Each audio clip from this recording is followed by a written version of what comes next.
Morning guys, welcome back to the channel. Today we're on our usual weekend trail run. I'm just out on the trails in a minute. Today's video is going to be my top 5 tips in terms of how to recover after a run. Obviously it's just my opinion. These are the things I do that generally help me recover quickly in order to get back out for another one. But yeah, let's get on with this run. I'm going to dive straight into my top 5 tips.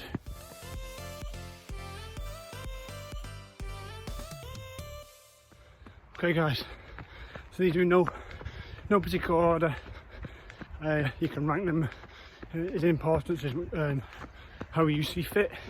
These are just the 5 things I do and I find the most beneficial in terms of recovering from a run. So number 1,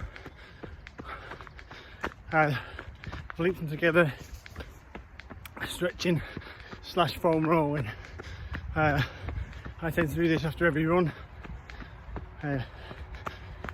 Those that don't do any, I tend to do these after every run, and I find they help me just flush out a bit of that soreness, the delayed onset muscle soreness after a couple of days.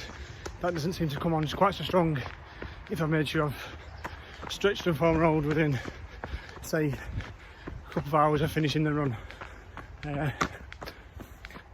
So yeah, I focus obviously on the lower legs. I find I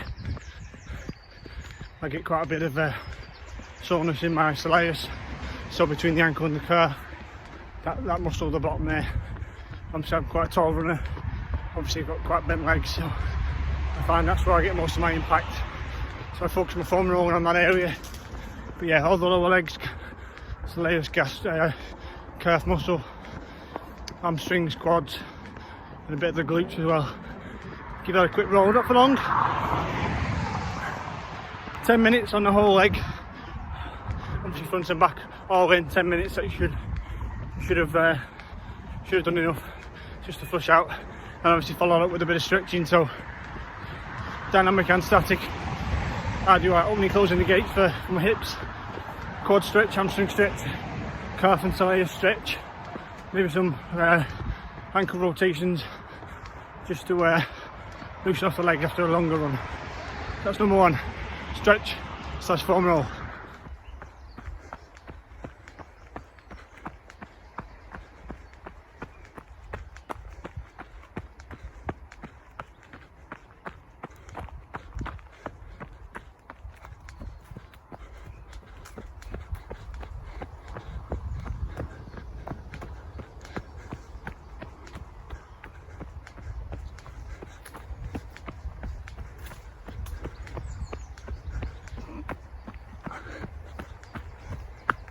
Okay, so number 2, again in any order, is nutrition / hydration.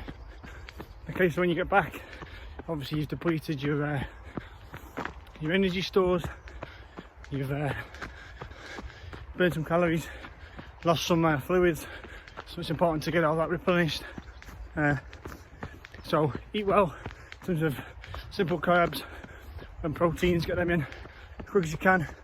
That'll help start the muscle building, muscle repair as quick as you can. Obviously again, that limits the impact of the run. And then in terms of hydration, again, you're probably going to be slightly dehydrated when how you've gone, how fast you've gone. Bear with me. So again, just replenishing your fluids, water, isotonic drinks, get them in you as quick as you can, and that'll again limit the impact and the effects of the run you've just done, enable you to get back out whenever you want to. So number 2, nutrition, hydration. Okay guys, number 3, I'm a big proponent of it, is active recovery. Okay, so if you just do a run and then obviously just not sit about, you know, then you're just sedentary for a couple of days, that's not helping anything, because your heart rate's not increasing. It's at a low beats per minute. You're not flushing anything out, you're not getting blood to the muscles that need repair. So I'm a big believer in active recovery, so obviously low intensity stuff, but just getting out and doing something just to increase the heart rate a little bit, helps the body to recover, keeps you active during the week, keeps you moving. So active recovery, obviously cross training type of stuff, so I tend to cycle, swim or walk. I won't class a recovery run as active recovery. That's just another run for me. Other people might go out for a slow jog and class it as active recovery, but I like to say preferably I like to cross train, so cycle to keep the impact off the legs in terms of physical impact, but you're still moving them, they're still working. But swimming, again, no impact, but gets them moving, and then walking, again, low impact, but gets the heart rate increased a bit. So yeah, they're my three I tend to go to a lot. Active recovery. Even if you do something different, like go to the gym and you're working on, say, upper body, that's still fine because again your heart rate will increase, the blood still goes around your entire body, so you still get some benefit from that as well. So anything, alternative workouts basically. So that's number three, active recovery. Again, it helps get blood around the body, and it helps, you're actively trying to recover your body rather than just sitting around waiting for it to do it itself.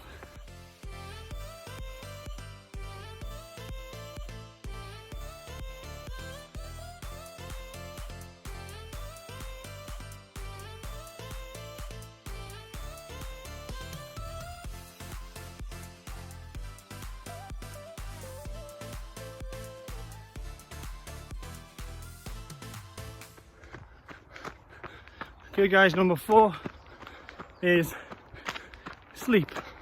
Okay, might sound simple, but again, we just talked about active recovery, doing what we can do to help the body recover, but the body does most of it itself. You need to give it a chance. So sleep is obviously vitally important. Most people sleep between like 6 to 8 hours per day, which is a quarter to a third of your whole day.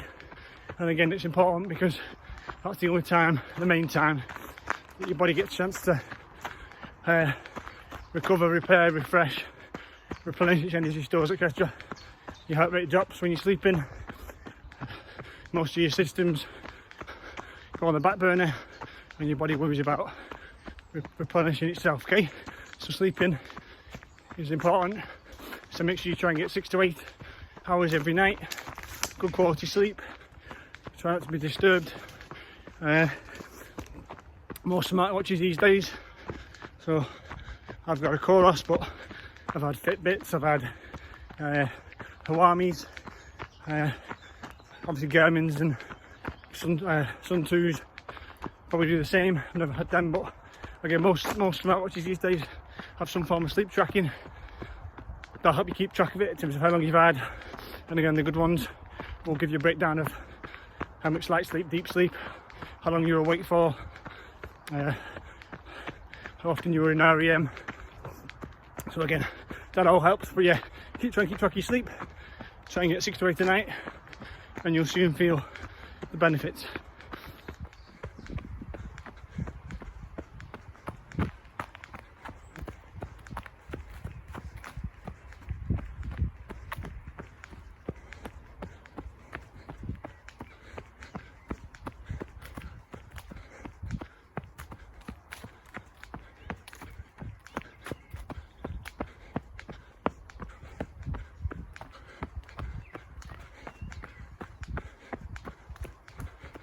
Okay guys, so we're on to number 5 now, and for me, tip number 5 is going to be yoga. I've always been susceptible to tight lower back, hamstrings, but again, it's just me. I'm a bit susceptible to them things when I have especially when I do running. So I thought I'd give yoga a try. Again, I probably had that perception of it's easy, it's just like stretching, just faffing about in the class. No, it's completely wrong. When you start doing it properly, you take it seriously and see the benefits of it. You realise how hard it actually is in terms of holding a particular stretch for a particular long period of time, especially when you're weaker in those areas. So it helped me to realise I have deficiencies in terms of strength deficiencies in certain areas, so hips especially, which again led to back and hamstring issues.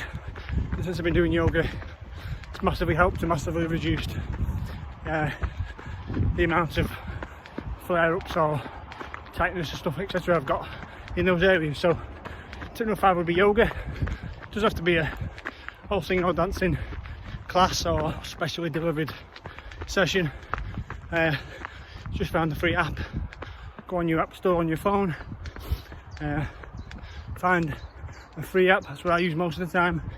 If I get a chance to go to a gym class, I will, but normally once or twice a week. Just get the app, do a session for whatever you can fit in, 10, 15, 20, 30 minutes, whatever's suitable. That's what I do. There's loads of apps for free. Most of them give you a bit of a variety, so you can not have to do the same one over and over. The one I use at the minute is called Down Dog. It's free, and again, it lets you select what type of yoga you want to do, how long you want to do it for, and any areas you want to focus on. So hamstrings, quad strength, core, flexibility, etc. So that'll be my tip number 5 is yoga. Helps to really develop your flexibility in all areas and alleviate any weaknesses you've got that you may not even know about.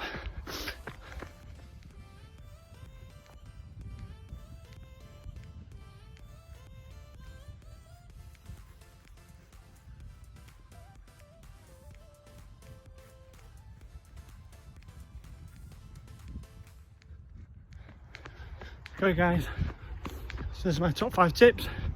A couple of bonus ones, extras. If you have the opportunity and access to these things, these can also help, but I didn't put them in my top 5 purely because not everyone's going to be able to get to these, especially on a regular basis. So some of these include a massage. Obviously foam rolling's good. It's like a intermediate, it's like a middle ground between doing nothing and having a massage. Foam rolling's a bit like a sports massage in a very basic form, so just getting a bit of pressure on the muscles. But actual real massage, deep tissue especially, or sports massage, is obviously beneficial. That'll help flush out toxins and lactate out your muscles even better. So that's one extra on the massage. Also a jacuzzi. Again, at some people's gyms you might have access to a jacuzzi or hot tub. Again, sitting in that, getting a bit of heat into tired muscles, sore muscles, will help. Opposite to that, ice bath. Again, so after a run, if you've got access to, maybe running a cold bath, it doesn't have to be ice, it's really cold water, just enough to get your legs in. Jump in that straight after a run. That'll reduce inflammation, swelling. So again, every now and then, especially if I've done a really long run and I feel like I'm going to be sore, I'll maybe just jump in a really cold bath sit in a cold bath for 5 minutes and then have a shower. So it's another extra one. And then the last one is a sauna or a steam room. Again, if you've got access to one of these at a local gym or leisure club, again, make use of them. Again, a bit of heat on the muscles and the body. It's been proven to have a lot of benefits in terms of heart health and obviously reduction in muscle fatigue, etc. So if you have access to a sauna or a steam room and you can use one infrequently, again, make use. So the kind of 4 bonus ones. Again, not everyone's going to be able to get access to them, so I'd stick with my top 5 in terms of the 5 that I do. Again, also in my opinion, question for today, if you want to put in a comment, what's their go-to recovery tip or trick? Okay, what's the one thing they always find helps them the most? If I've mentioned it, again, pop it in the comments and agree. If I haven't, drop it down there, let other runners know what you do, what's something I've missed. Again, the whole point of the channel is to kind of create a community, not just me. We can all share ideas and all improve our running together. So yeah, pop it in the comments ask any questions if you want. I'll answer as many as I can. But yeah, as always, appreciate you taking your time out to watch this. Like and subscribe if you haven't already, and share it with anyone in the running community, you know, if they think they might like it or find it beneficial. But yeah, I'm on a countdown now to my marathon training block. Starts next week, so 7 days to go. I'm on a bit of a transition week this week, no real plan.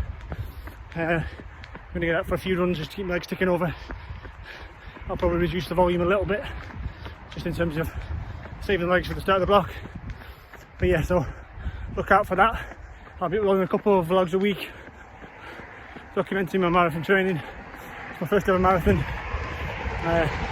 Follow along with me if you're doing the training box. Again, you can post along the way what you're doing, what you're aiming for, how's it going. But yeah, as always, thank you for watching. See you on the next one.